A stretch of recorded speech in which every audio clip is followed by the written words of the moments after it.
ফেসবুকে আমরা অনেকে রিলস ক্রিয়েট করি, কিন্তু রিলস ক্রিয়েট করার আগে আপনাদের জানতে হবে যে রিলসটা ভাইরাল কী কারণ হবে।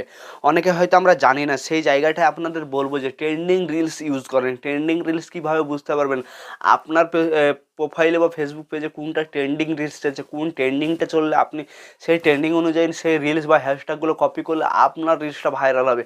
সহজেই আপনাদের জানাবো, অবশ্যই যদি ভিডিওটা স্কিপ করেন আপনারা বুঝতে পারবেন। অবশ্যই আমার চ্যানেলটা সাবস্ক্রাইব করে রাখবেন এবং আপনাদের বন্ধুদের সঙ্গে শেয়ার করবেন।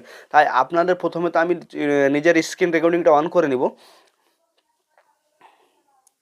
আমার স্ক্রিন রেকর্ডিংটা অন হয়েছে। প্রথমে আমি ফেসবুকে যাব। ফেসবুকে যারা রিলস ক্রিয়েট করছেন তাদের ক্ষেত্রে বলবো যে ফেসবুকে রিলস ক্রিয়েট করার আগে আপনাকে ট্রেন্ডিং রিলস কী চলছে, ট্রেন্ডিং সম্বন্ধে রিলস কী চলছে দেখতে পাচ্ছেন। এই অপশানে গেলে আমরা রিলস দেখতে পাবো, অনেকে রিলস আছে, এখান থেকে আমি রিলস আপলোড করতে পারবো। সহজে আপনাদের বলবো ট্রেন্ডিং রিলস কোথায় পাবেন। তাই আমি এখানে থ্রি ডটে মারবো। যারা থ্রি ডটে মারার পর